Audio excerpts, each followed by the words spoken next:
Good to go. Hi, good afternoon. My name is Noah Kuranga, and I will be your host for today's Toastmaster meeting. It is nice to see both new faces and old faces as we are struggling through this, or I'm struggling through this midterm week. You guys could be having the best time of your lives, but it's been a hard week for me, and I know it's been a hard week for others. With that being said, can someone read our mission statement, which is at the bottom left-hand corner of the agenda?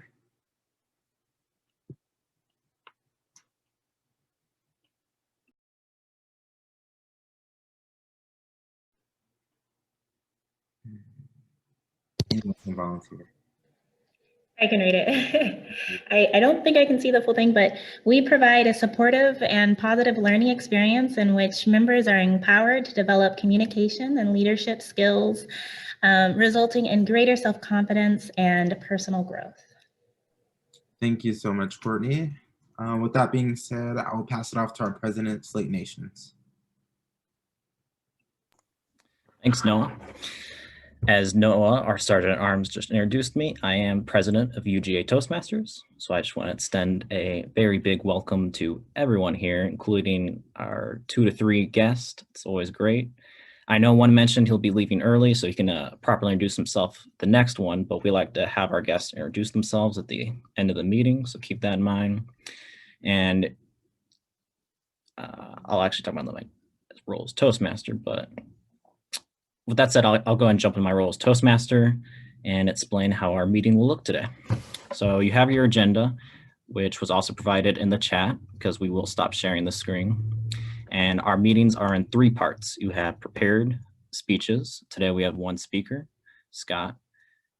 Table topics, which are impromptu speeches, which will just be given to you with a prompt from our table topic master. And those are 1 to 2 minutes, and those are just to practice your off the feet speaking skills and just get you talking. It's no pressure at all. And then we have evaluations. We have a particular evaluator for each prepared speaker, and we have a general evaluator that leads the evaluation section. We also have our reporter roles, which are very important. And I'll let them explain the roles in just a moment. Going back to what we are, if you don't know, Toastmasters is a public speaking club, but I like to think we're much more than that. We also promote a lot of leadership skills, all sorts of communication skills, and really just a lot of general fellowship. I think it'll meet a lot of people. Toastmasters is an international organization, and as you can learn more about after the meeting, we have a system called Pathways if you become a member that is a Toastmasters educational system where you can go through a series of projects that consist of speech and become a better speaker. Some quick Zoom etiquette as we are in the online setting. Make sure to always mute yourself if you're not speaking, and remember to unmute yourself. And then some little traditions with our club. We love to clap whenever the stage is given off to someone. So unfortunately, all our mics are muted and can't see everybody's video, so we like to use the little reactions on Zoom. Those are found at the bottom. Choose the clapping reaction. With that said, I'm gonna introduce our reporters. Our first reporter is Grammarian. The Grammarian Sourin could come up and introduce his role today. Thank you, Slate. And I'll be serving as today's Grammarian today. And so as Grammarian, I'm simply going to be looking at your speech's grammar and to understand how you put your sentences together, if there's any sort of awkward grammatical nuances, if you like mess up somewhere, or just like general word use, like if you use like high vocabulary, things like that. So I'll just like break that down for you and tell you at the end of the meeting. Thank you. Thanks, Sourin. Next up, we have our counter, which is Preciosa today. Preciosa, can you explain how that works? Sure, I can. Hello, everybody. My name is Preciosa Bulauan, and I will be today's counter. So I will be looking for filler words that you might use in your speeches, like us,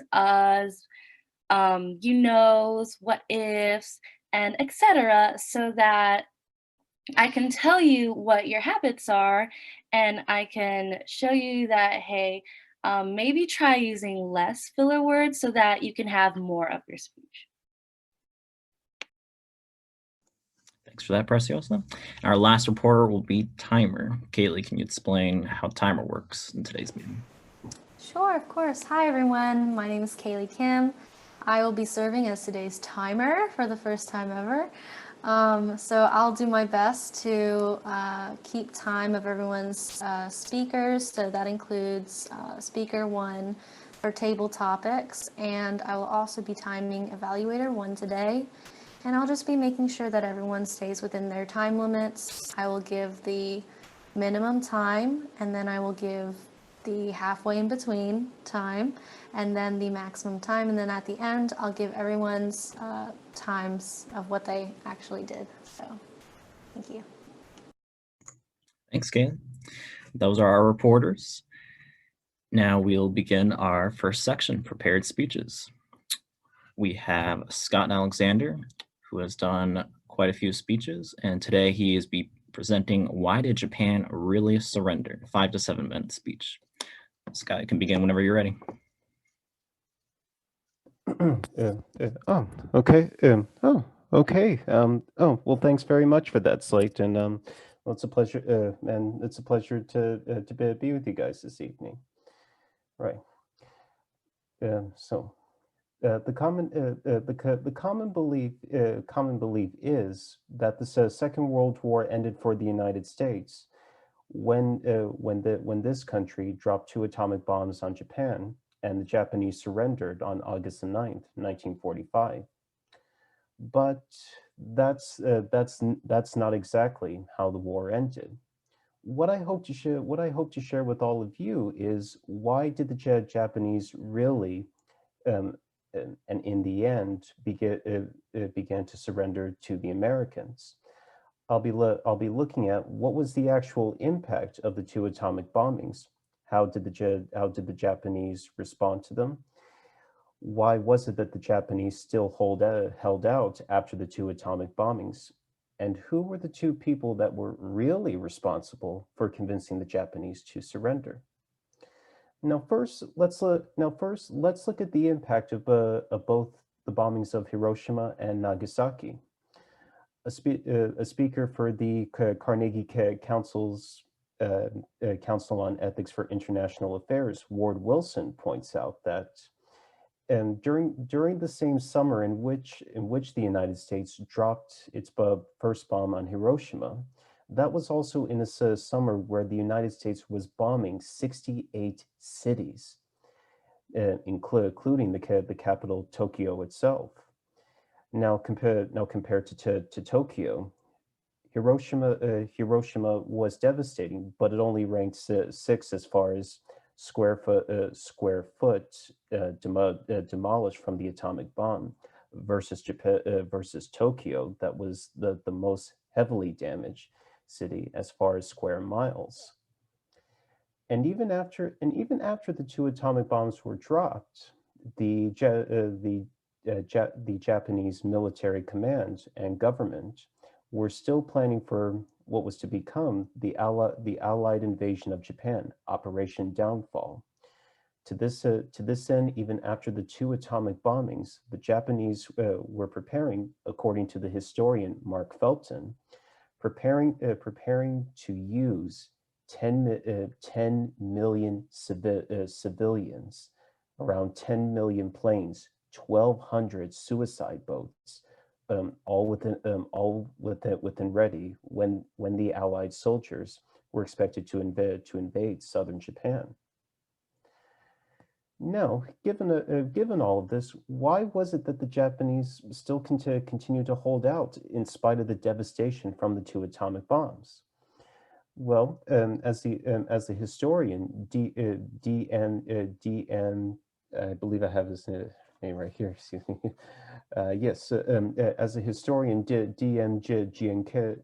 Giangreco mentioned in an interview for his book Hell to Pay, the main motivation for the Japanese High Command to continue with the war, in spite of the atomic bombs, was on a strategy, as he put it, bloodletting. Specifically, the Japanese, thinking that they were only concerned with fighting the Americans, were confident that if they continued to fight the war, they could have done enough damage to convince the Americans that their original terms, such as unconditional surrender, would be too costly for the Americans, especially with the amount of casualties that Allied commanders were fearing with Operation Downfall, which a lot of people assume would extend the war possibly into 1946, even 1947. What's even more interesting is that Giangreco mentions in his interview that the Japanese military specifically were looking for terms much more favorable to the Potsdam Declaration issued in June prior to August when the bombs were dropped. Specifically, the Japanese High Command could not fathom, even accept the idea of unconditional surrender and the prosecution of Japanese military officials as war criminals. So what ultimately broke the Japanese back as far as surrendering? Two people: Joseph Stalin of the Soviet Union and Emperor Hirohito of Japan. Going back to Mark Felton, for instance, excuse me. On the day that Nagasaki was bombed, the Japanese High Command found out that the Soviet Union, whom the Japanese were neutral with since 1941, had just invaded Manchuria, which was then occupied by Japan. Furthermore, the Soviet Union was even planning to invade northern Japan, which, unlike the southern home islands, were completely almost desolated with enough defense for a Soviet onslaught. Furthermore, after hearing this threat, and also with the news about Nagasaki, the Japanese High Command were in a deadlock. Some wanting to continue with the war, but others wanting to accept the Americans' terms of unconditional surrender. It wasn't until Emperor Hirohito himself of Japan was asked by the Japanese High Command to break the deadlock. And from that, with Hirohito's blessing, the Japanese finally surrendered. So in conclusion, despite what people think, the atomic bombs were not the main reason why the Americans won the war against Japan, the Second World War, I should say, because the magnitude of the atomic bombs as far as the damage was less than anything expected as far as the fire bombings of Tokyo. And even after Hiroshima and Nagasaki, the Japanese High Command were still committed to fighting the Allies until they can exact a prohibitive amount of damage to get better terms. What really broke the Japanese back was the threat of a Soviet invasion, and finally the blessing of Emperor Hirohito, the man that originally signed off on the war. I hope you all found that interesting. Let me know what you think. Thank you. Thank you, Scott, for that speech about Japan and World War II. I always love your inspirations you gather from your love of history. We'll now take the next 45 seconds. You can leave any feedback for Scott on his speech, things you thought really did great. Things you think he did really great, or things you think he could improve on and you can give him recommendations on. And to do this on Zoom, you can go where it says to and change it from everyone to it says Robert Alexander. So that's Scott. And also at this time, I'll mention throughout the meeting, you can leave the same thing for me as your Toastmaster and how I do leading the meeting.